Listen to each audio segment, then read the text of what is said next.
پیامی داشتم برای آن نفرانی که در پی عیبها و گناهان مردم هستند و همین که کار فحش و زنا را ببینند آن را نوار برداری کرده در شبکه‌های اجتماعی پهن می‌کنند.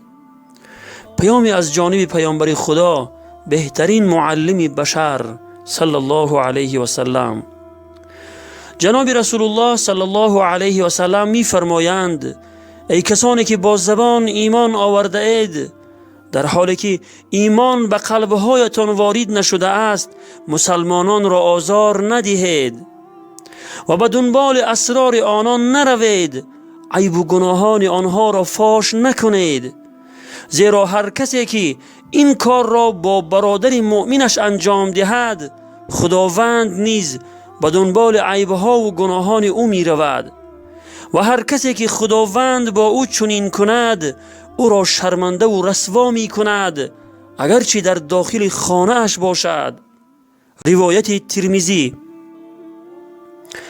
ای کسانی که گناهان مردم را نواربرداری کرده در شبکه ها پهن می کنید، خصوصا بلاگرهای محترم، از الله بترسید و یک گناهی که الله رب العالمین، الله ستار، ستر کرده پوشیده است آشکار نکنید.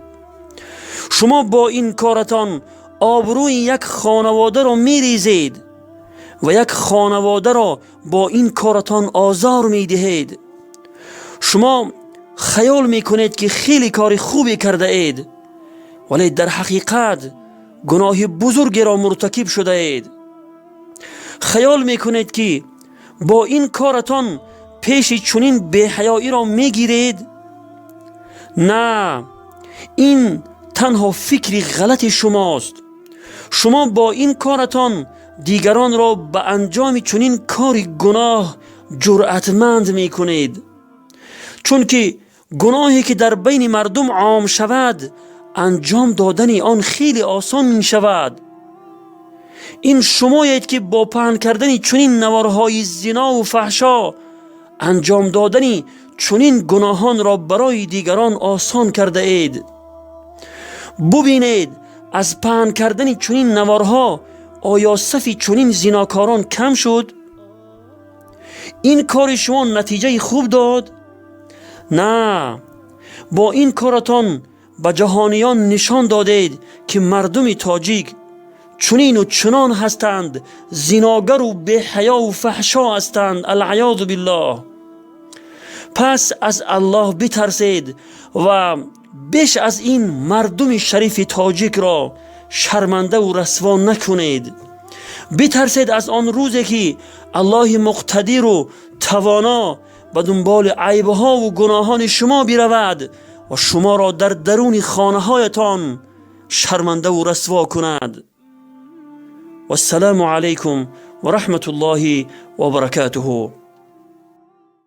دشمنان ما همیشه در رصدگاه و کمین، تا که بستانند از ما سنت و قرآن و دین.